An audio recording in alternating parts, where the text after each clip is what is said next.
This is something that I've been wholeheartedly trying to defend for a while now, and I think we've all kind of expected it to happen, but not this quick. And that is the downfall of Nagi Seishiro.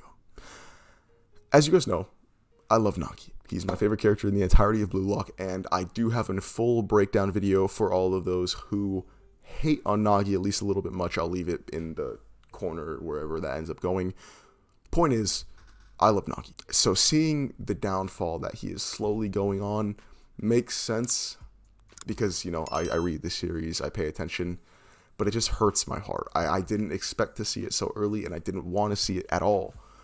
But it's kind of to be expected because with the levels that we're going up and up in Blue Lock, from not only just going to the first selection where Nagi was dominant, to the second selection where he was less dominant, to the third selection where he was even less dominant, to even the U20 match where, yes, he scored a goal, but really he didn't do much else.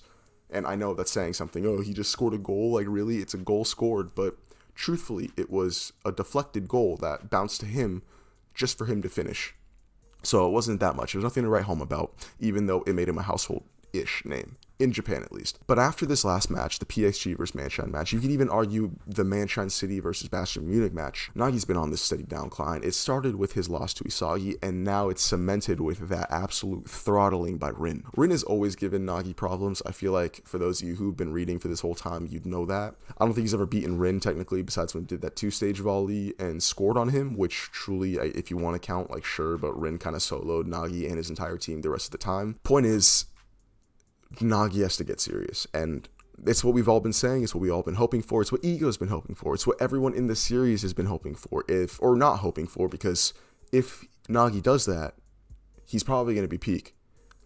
We know the latent potential he has, we know what he's capable of, so if he just were to have a brain that matched everything his body could do, or just if he knew football, that would be insane. He'd arguably be the most potent threat anywhere on the field, which is saying something because Blue Lock has some real serious monsters. But again, that just goes to show the type of character Nagi is. He is latent potential at its finest, like I always say, but he can't keep relying on that anymore. When you get to a certain level of competition, all right, and I'm not just talking about in Blue Lock, I'm talking about real life because we've all kind of dealt with it.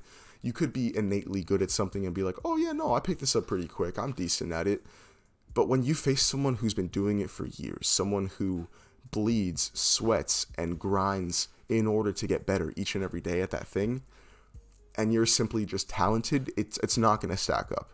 Hard work beats talent 99% of the time, and that's the main thing.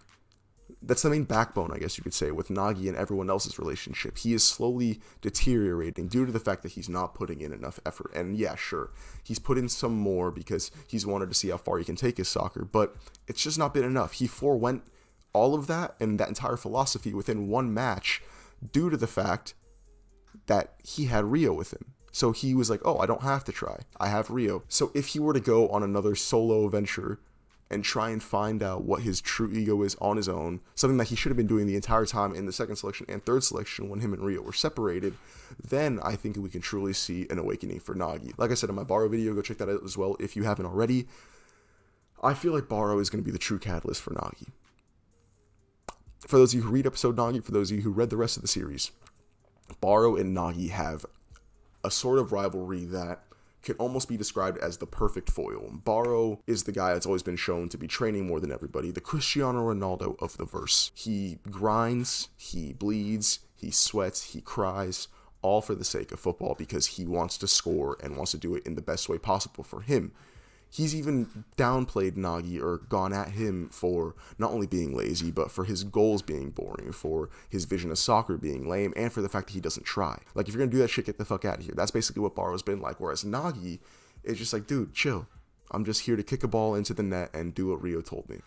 Which is why the rivalry works so well, because you have someone who can see the true potential, and Baro truly does respect Nagi. He's acknowledged him almost every single turn. But you have someone who sees latent potential and something that they maybe never had their entire lives, so they worked and grinded for everything that they got to climb to this point, all for someone who doesn't try to sit there like a dumbass and be on the exact same level.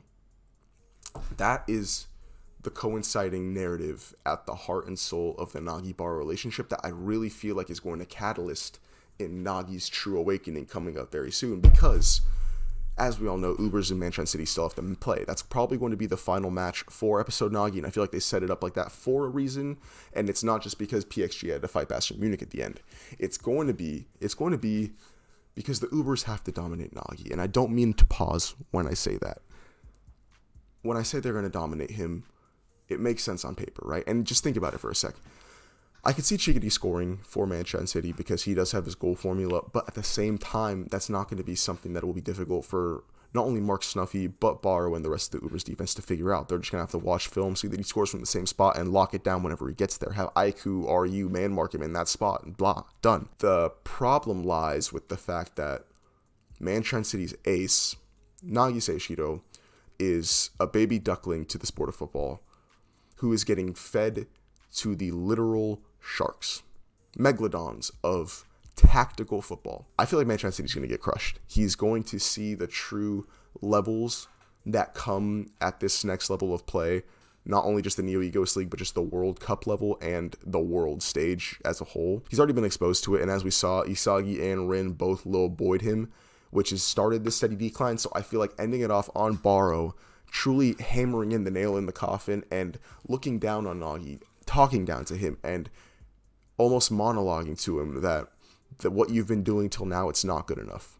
Like, sure, your talent's been able to carry you to this point, but if that's all you got, you're never going to beat me. And I think that's great. I really do think that's great. And you'd be like, Clamp, why do you think that's great? You love Nagi. Why would you want to see him go down? And it's because you have to go down to pick yourself back up. If you don't go through adversity, then you're not going to gain anything. So Nagi needs to go on the steady decline. He needs to reach the bottom. He needs to be able to feel like he can't do anything in order to pick himself back up and get back to the point where we all know Nagi can be. That is the true catalyst and what I believe is going to be the true turning point for Nagi Seishiro's character. Not just one where we see a serious Nagi, but one where Nagi truly does love what he does. And I'm all here for that. I would love to see that, and I'm really hoping that's the way the narrative's going to lean. But at the same time, I could be wrong. And Nagi could just continue on through the rest of the series, staying the way he does, and just having a little bit of an edge up on everybody, but I feel like that wouldn't really make sense. And I'll call it out. Even if Nagi is just fathering people out of nowhere, and it doesn't make narrative sense, I'm going to call it out. Even though I love the boy, it's just something that we're going to have to do. But as for right now, we all have to admit that Nagi Seishiro is on the decline. His stock is slowly dropping, and we truly do need to see an awakening from him where he starts to go serious. And it's something that they really do need to give to us. Maybe not to the most extreme extent, but like if he just takes football a little bit serious, then it's a completely different Nagi. You have a completely different player, a way better player. And I feel like that's something that Japan needs. So if you can have him go through that little personal arc, maybe explore it and flesh it out more in episode Nagi following his loss to Barrow and the Ubers, then I feel like we're going to be good. Because if Nagi can return to prominence as one of the more dominant players and one of the more main spotlighted players that we do have, at least as far as the side characters go, that's just going to be all the better in Japan's favor. On top of that, he does have the perfect duo in a Metavision user that is just waiting for him to take the sport serious. Because if he does, then they could almost be unstoppable. Besides that, that's all I got to talk to you about today. I truly do hope that we see a bounce back for Nagi, and I'm predicting that it comes at the hands of the Ubers, but at least for right now, I truly can't answer those questions for you. I'm just, holding out hope and praying for the best. But if you went on to enjoy this video, make sure you leave a like and consider subbing up to the channel with post notifications down below so you never miss another video. I am going to be having videos dropping every single day, so if you are interested in Blue Lock or just any other anime, leave suggestions down below in the comments for what you want to see me to make. And as always, I love you guys. Take it easy.